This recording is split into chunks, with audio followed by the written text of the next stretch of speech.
Halo sahabat Indonesia, kita ketemu lagi dalam Opini Rudi. Kali ini saya akan membahas sosok anggota DPR yang sering banget membuat ujaran yang kontroversial.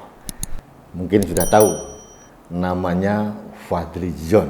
Nah, saya tidak tahu ini, ada apa di genetika dasar seorang Fadlizon. Selalu saja bernada yang sangat-sangat minor terhadap Presiden Jokowi. Padahal Partai Gerindra itu sudah masuk menjadi bagian dari pemerintahan Presiden Jokowi.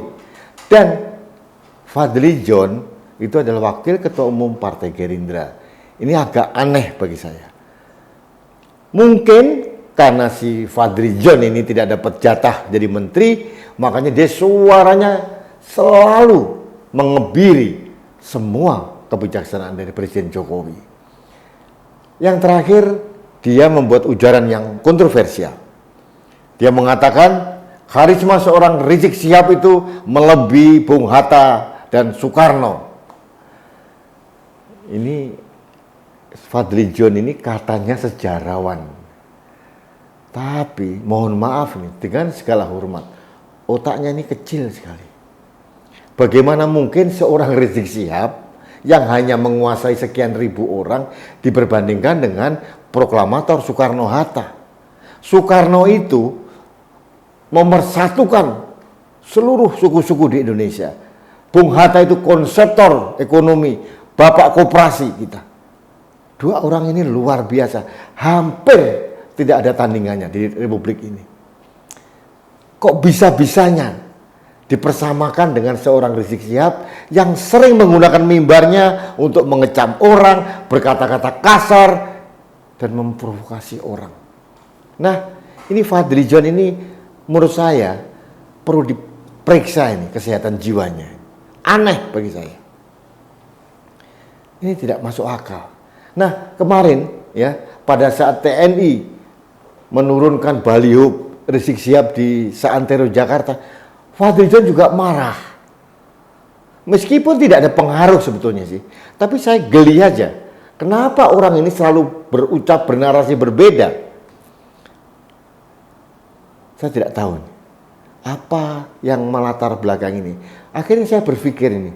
Karena ini selalu dan selalu melakukan narasi seperti itu. Dan tidak ada teguran dari Partai Gerindra. Saya berpikir ini. Jangan-jangan ini memang strategi Partai Gerindra. Karena saya tidak melihat Pak Prabowo yang sekarang jadi Menteri Pertahanan menegur Fadlizon. Atau minimal boleh kritis, tapi yang masuk akal gitu. Bung Karno itu adalah idola dari seorang Prabowo Subianto. Kemana-mana, di setiap kesempatan Prabowo selalu mengatakan bahwa saya mengidolakan Soekarno. Nah, ini diperbandingkan dengan Rizik Syihab. Sesuatu yang tidak sebanding. Aneh gitu loh. Mungkin Fadlizon mempunyai agenda tersendiri atau Partai Gerindra mempunyai agenda juga untuk sekedar menaikkan posisi tawar di pemerintahan Presiden Jokowi.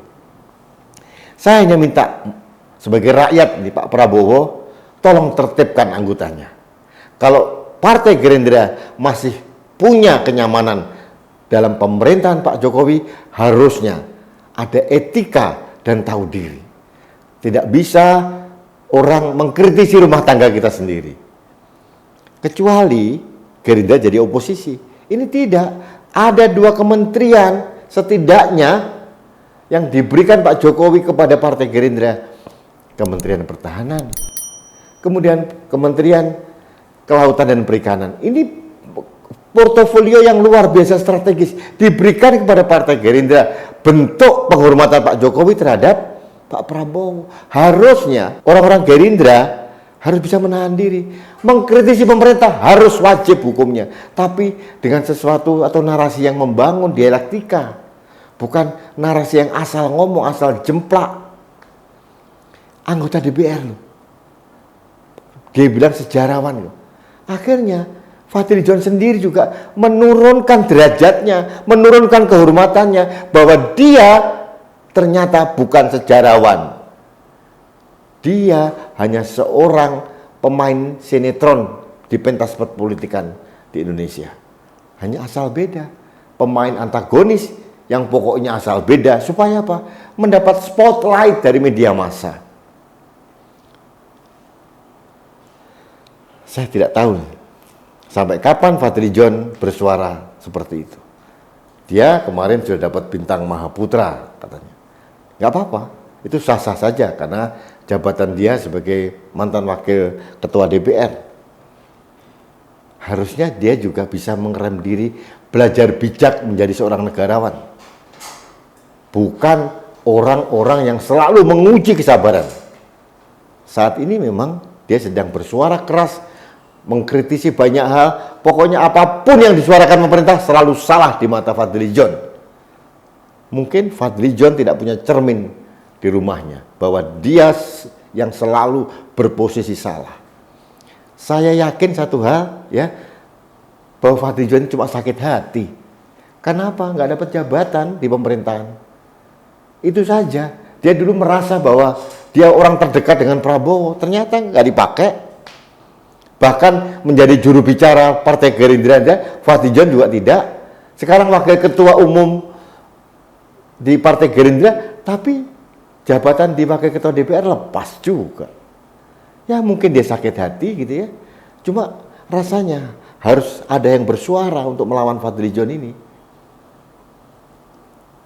Sahabat Indonesia, ini salah satu opini saya untuk melawan narasi yang dibangun oleh Fadlizon bahwa seolah-olah pemerintah ini selalu salah.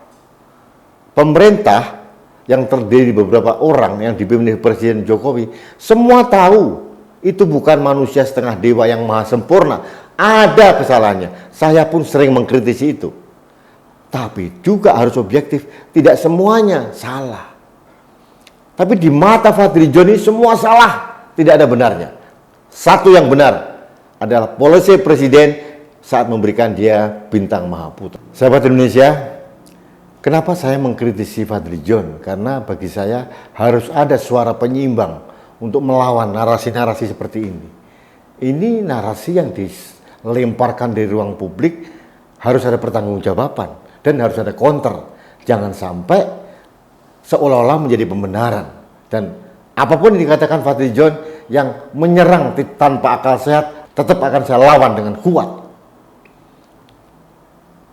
Artinya kita harus kritis kepada siapapun, tapi tetap dengan etika dan akal sehat yang penuh kewarasan.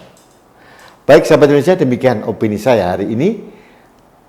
Yang penting kita harus menggunakan akal sehat untuk menjaga Indonesia. Jangan lupa like dan subscribe Kanal TV Anak Bangsa, kanal yang menyuarakan kebenaran untuk menjaga Indonesia yang tercinta. Salam damai dan selamat berakhir pekan. Rudi S. Gambir.